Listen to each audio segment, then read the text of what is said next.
study, we are having one more with us. Now see here. I and in.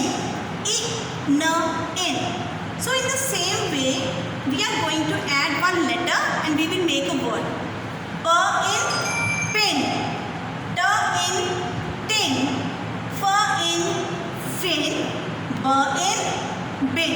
So this shows that when we are adding a letter and joining them, we are getting a new word.